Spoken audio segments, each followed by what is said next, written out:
combat capabilities of modern armies depend on a careful balance of many types of weapons: tanks, infantry, artillery, and attack helicopters. This video ordnance program examines the U.S. Army's 24th Infantry Division, a battle-tested example of the modern heavy maneuver division.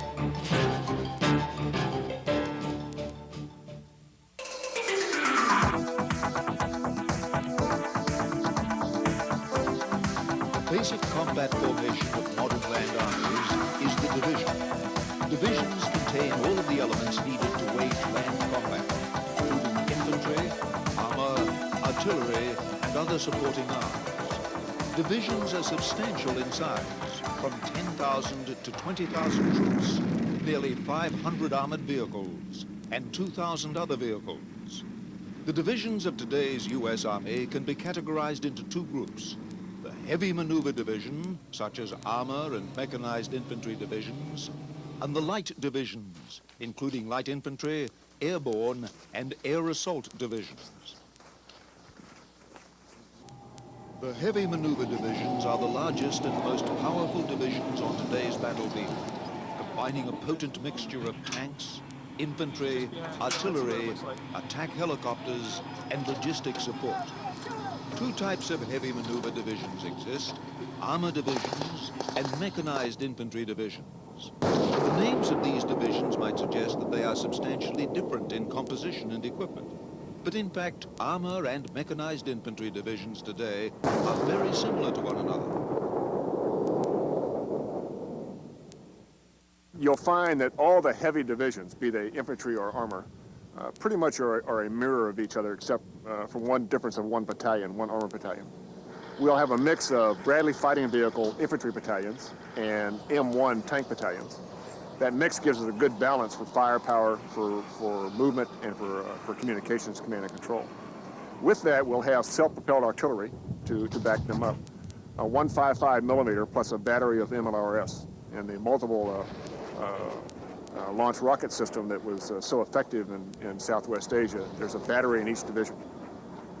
We also have an aviation brigade that includes one battalion of Apache helicopters, day, night, long-range precision weapons, and a battalion of general support aviation, Blackhawks and some Hueys.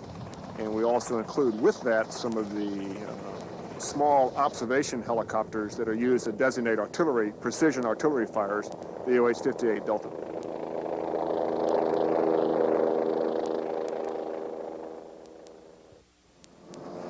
The composition of mechanized infantry and armor divisions is due to the evolution of land tactics since World War I. In the First World War, before the invention of the tank, most armies were based around the infantry divisions. During the war, infantry divisions alone proved lacking when faced with new innovations in tactics and technology, especially new machine guns and artillery. Tanks were a technological solution to part of the problem, but a greater problem remained. How should modern combat arms, the tank, the infantry, the artillery, be organized to best perform on the battlefield? World War II saw considerable experimentation with new tactics, including units based mainly around tanks. At the end of the war, a consensus began to emerge called combined arms. The divisions which had proven most successful were a careful blend of infantry, armor, and artillery. Each had their strengths and weaknesses, but the strengths of one often overcame the weakness of the other. So was born the modern heavy maneuver division.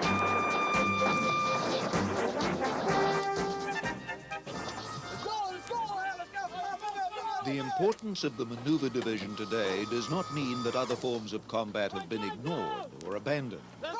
Take the case of infantry.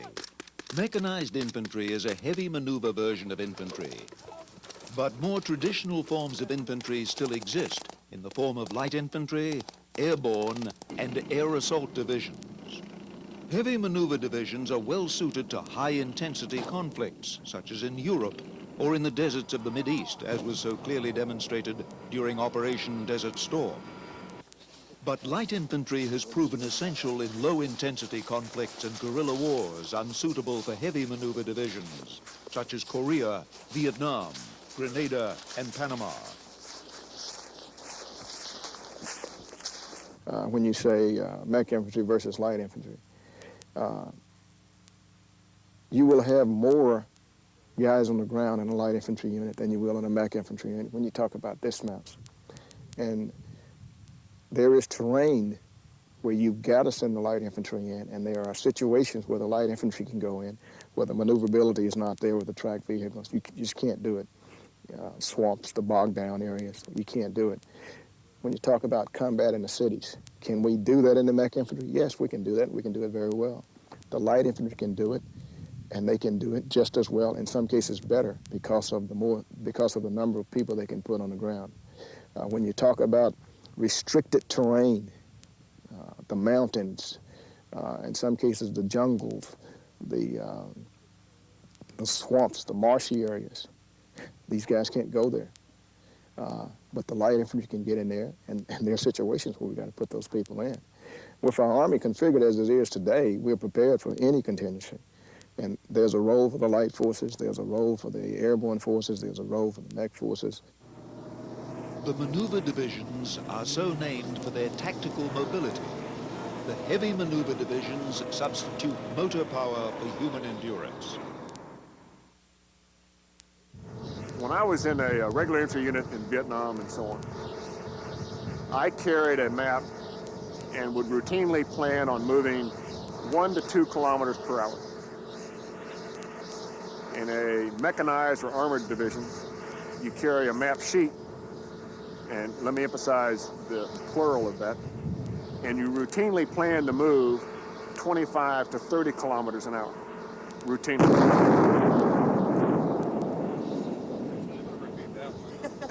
Routinely. And that's day, night, all weather, any conditions, for long periods of time. Whereas when you're carrying a rucksack, you're going 2.5 kilometers an hour max. And after about 3 or 4 days, if you don't have a chance to stop and rest and clean up and get some hot food, you're just about pushing the limit. An army division is a complex organization built around many smaller combat formations. The smallest unit is a squad. Several squads make up a platoon. A tank platoon, for example, has 4 tanks.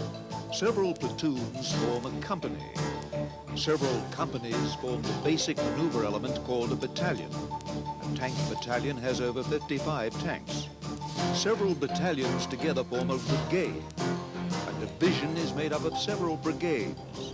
In this program, we will examine 4 types of combat units in a division and see what their roles are in the broader framework of modern land combat.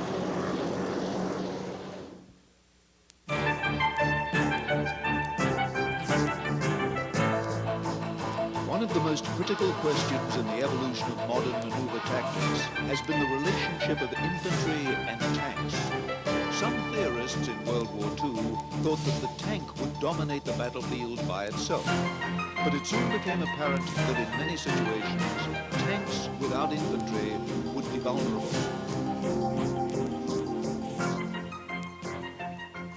You got to realize that missions will dictate how you use your forces. We have sometimes what we call armored country, tank country, and then we have infantry country. And it can be in the desert, or it can be here in the woods of Fort Stewart. Tanks need maneuver space to maximize that firepower, that speed, that shock effect.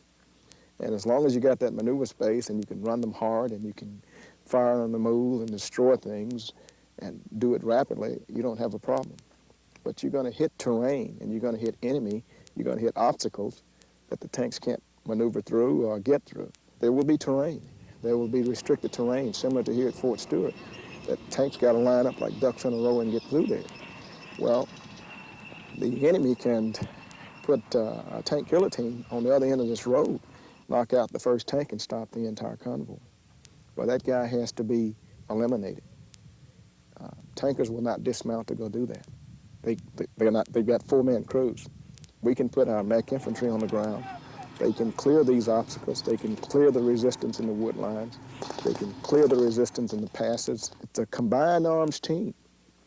And the tanks, the Bradleys will fight where the tanks fight. And when the tanks get bogged down, we've got to go in and clear them out and allow the tanks to continue their maneuver. Heavy maneuver divisions, such as the 24th Infantry Division, use mechanized infantry battalions. The principal difference between a mechanized infantry battalion and a traditional infantry battalion is the use of infantry fighting vehicles in the mechanized battalions. Well, I would say specifically the mechanized designation tells you that they primarily move and shoot with armored vehicles, infantry fighting vehicles and tanks. And that differentiates from, say, a pure infantry division. Infantry vehicles evolved along with mechanized infantry tactics. The U.S. Army infantry vehicle for World War II was the M3 half-track. Such a vehicle had a limited amount of armored protection, and its rear tracks gave it better mobility in rough terrain than an army truck. In the 1950s and 60s, infantry vehicles evolved into fully tracked armored personnel carriers, such as the M113. These vehicles were completely armored, but not as thickly armored as a tank. In the 1980s, the Bradley infantry fighting vehicle emerged. The main advantage of the Bradley over earlier vehicles is its tremendous firepower, a 25mm autocannon and a pair of tow-guided anti-tank missiles on the turret. The 113 APC, Armored Personnel Carrier, was literally a carrier. It carried the infantry to the fight. And at that point, they dismounted, got out, and fought as traditional infantrymen have done for centuries. The Bradley fighting vehicle gives you a whole new aspect, both in cross-country mobility, firepower, both range, lethality, and the fact it's a stabilized gun system. Day, night, cross-country, it can shoot on the move accurately. And then it gives you the enhanced communications of a vehicle-mounted radio, plus the protection. Right now, with the Bradley, it will take up to 23mm and survive well. For those reasons, the Bradley gives you those advantages that give you a great, what I call a great step up. Infantry vehicles expand the tactical options of the infantry commander. In some situations, the infantry can remain inside the armored protection of the Bradley. But if the circumstances demand it, the infantry can dismount from the Bradley and conduct the mission on foot using traditional infantry tactics. Each Bradley infantry fighting vehicle carries 6 infantrymen in the rear compartment.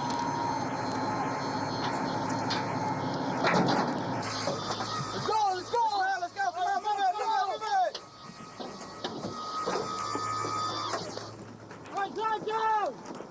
Left side down!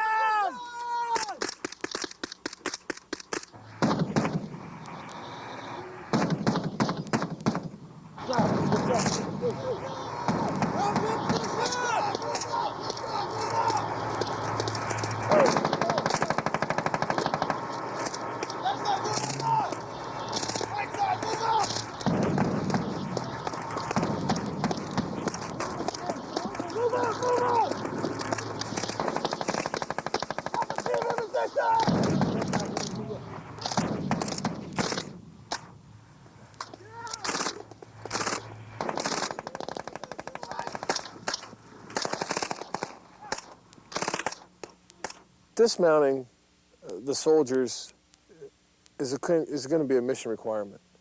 Okay, we're going to dismount our soldiers when we have to clear trench lines. We're going to dismount our soldiers when we have to clear choke points or maneuver through certain danger areas.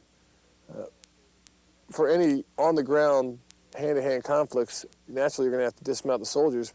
They're going to be the ones that do the close-in fighting, and they're going to be the ones that secure the enemy prisoners of war.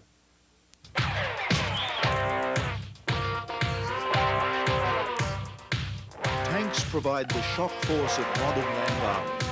They overwhelm an enemy with firepower and mobility, and they protect themselves with thick shields of armor.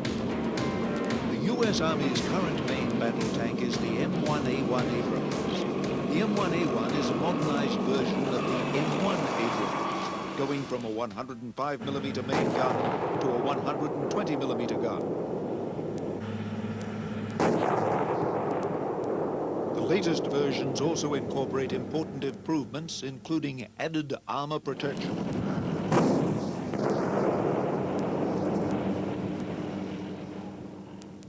As imposing as such a tank is, there is still the need for close cooperation between the infantry and the tanks on today's battlefield.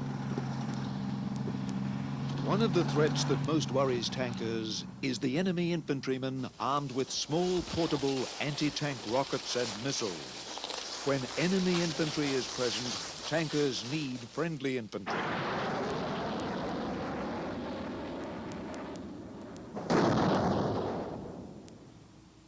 Tanks have blind sides. Tanks always will have blind sides to them. You can't defend 360 degrees from a tank. You can and also passively at night you can defend from a tank with thermal sights and then with guys up in the hatches. But you don't really have the crew members to run patrols. The infantrymen give you the opportunity to defend aggressively, which is kind of a contradiction in terms, but what it means is that you can put guys on the ground patrolling, making sure they're not putting mines and booby traps out, making sure they're not sneaking up to do your tanks in from close quarters with infantry-mounted weapons. We always moved with 2 infantry companies on our flanks, and at night when we would pull into a defensive position or when we would refuel, they would always be to the flanks where we're least secure and put guys out on the ground patrolling. Tanks and infantry can be used side by side. But normally, combined arms tactics mean using tank units and infantry units. For example, a company of mechanized infantry and a company of tanks operating on the same mission. When used in such a fashion, the situation will dictate the tactics. Because the tank is more thickly armored than the Bradley, the tanks often lead the attack.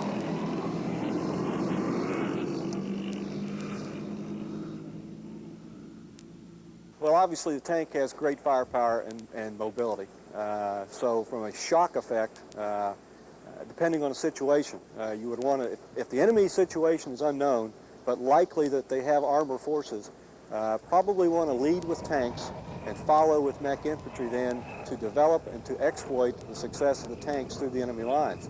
If, on the other hand, the enemy is dug in bunkered, revetted positions, and we know that we will have to fight through that, we need the infantry then to be able to dismount and to do that, to fight the enemy soldiers out of their positions, and also the firepower the Bradley carries, the machine guns, the 25mm, provides great capability to do that. So we analyze the mission and determine then what best formation and what best mix at the battalion task force level we need to accomplish it. That's pretty much the way it will work at a battalion level. Mission dependent, terrain dependent to a great extent, and then put together the force to provide the flexibility and the firepower to do what needs to be done.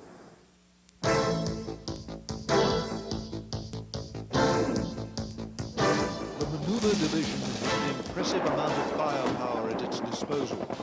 Besides the direct fire provided by the tank guns and Bradleys, indirect fire from artillery battalions and the firepower of attack helicopters can further contribute to the combined arms battle. Artillery has long been called the king of battle. Artillery can pound enemy positions before an attack, gravely weakening the enemy. In maneuver formations, such as the 24th Infantry Division, the Field Artillery Brigade concentrates this firepower.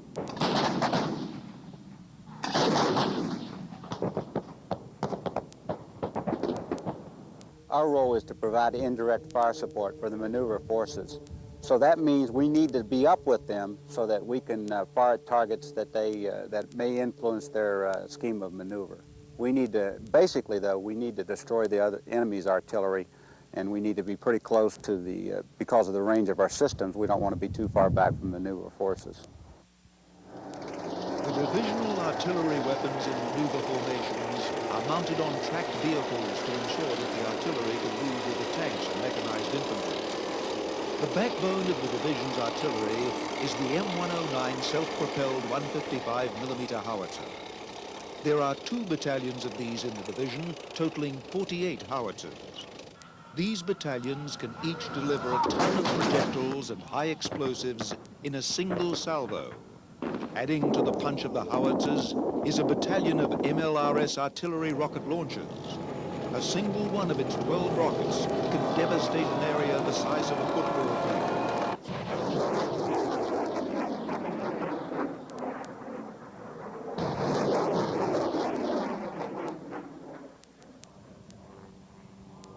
Helicopters have added a new dimension to the maneuver division. The division's aviation brigade performs a wide variety of roles, using several types of helicopters. The UH-60 Black Hawk is the basic troop carrier.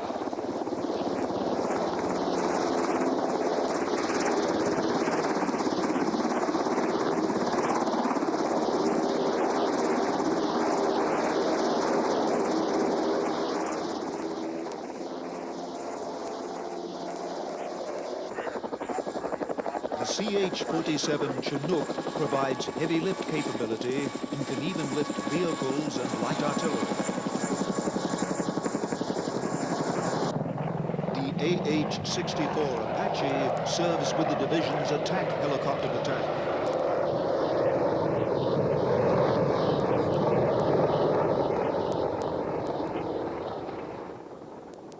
Army aviation is an integral part of every single one of our Army divisions.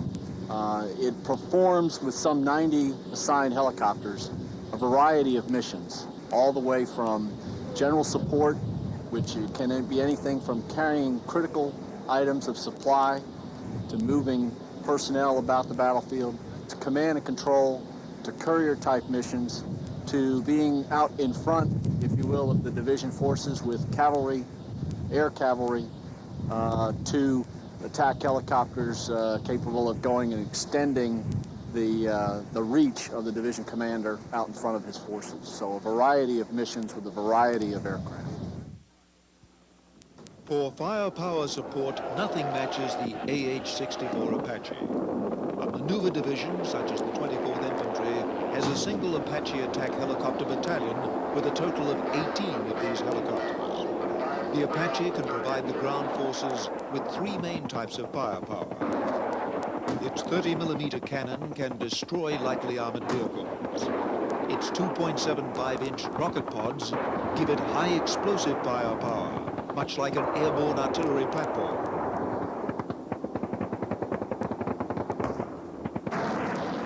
Its most lethal weapon is the Hellfire anti-tank missile. The Hellfire is laser-guided. It has a range in excess of 5 miles and can destroy any tank in existence. The Apaches can serve as the division commander's reaction force. Because of their great speed compared to ground vehicles, the Apaches can race to nearly any trouble spot and provide concentrated pinpoint firepower. If it's within artillery range, I think the commanding general would use artillery and his ground forces to take care of it.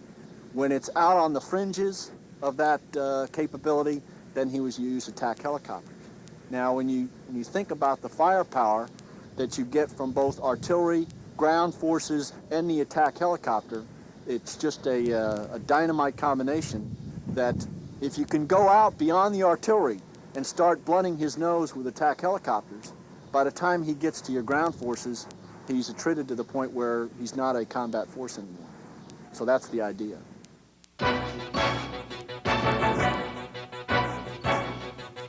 There is no better way to demonstrate the combat effectiveness of combined arms than to see how they perform in combat. The 24th Infantry Division spearheaded the attack of the 18th Corps during Operation Desert Storm. One of the division's toughest battles took place after President Bush's ceasefire. Iraqi Republican Guard units violated the ceasefire and tried to break out of the encirclement near the Ramallah oil fields. We had overrun and routed about 5 more divisions who had fled and run towards Basra. We did security operations for about 2 more days, and on the morning of 2 March, the Hammurabi Division attempted to break out of the Basra area, engaged our security elements in direct fire, and whereupon we sealed them into a pocket. The Iraqi Hammurabi division intended to break out of the Ramallah pocket across a causeway leading back into central Iraq. They substantially outnumbered the task force of Lieutenant Colonel Ware standing in their way. I request permission to return fire because my Charlie company was in danger, and he would have been the guy that would have been really, if you want to say, hit hardest because he was closest to the southern edge of the Ramallah oil fields.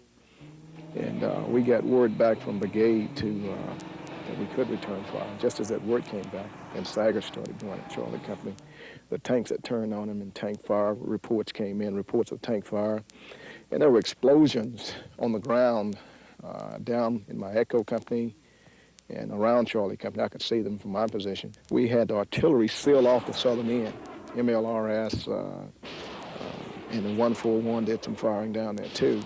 And up in the north, we had the Apache helicopter seal off the northern end where these guys were getting across the bypass in the causeway that we didn't know was there.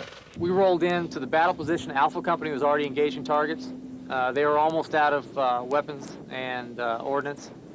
So we relieved them on station. They broke for fuel. We occupied the battle position and continued the battle, so there was no delay in the firepower that was being focused on those targets in the Ramallah oil field. Bravo Company stayed there on line. We were in the battle position for no more than 25 minutes. Every aircraft I had fired almost all of its weapons. We came back with only a couple Hellfires, some 30 millimeter, and very few rockets. There was plenty of targets to hit. With the Iraqis tied down by the infantry and the causeway sealed off by artillery and Apaches, Colonel Lemoyne ordered one of his tank battalions to counterattack. Brigade commander came forward and gave me the execute mission, and we attacked into the oil field up 2 axes and destroyed large amounts of Iraqi armor and supporting type vehicles, combat support, combat service support. By about 1,500 hours, about 4 hours later, the oil field was secure. So it was, in my opinion, a textbook operation, an air-land battle. By the end of the Battle of the Ramallah oil field, the Iraqis had lost 185 armored vehicles and about 500 trucks and support vehicles. As was so clearly demonstrated by the 24th Infantry Division in the Gulf War, the power of modern armies depends on a combination of technology, training, tactics, and organization. Technology alone does not win wars. Well-organized combat units, rigorously trained and skillfully led, are the heart of today's armor forces.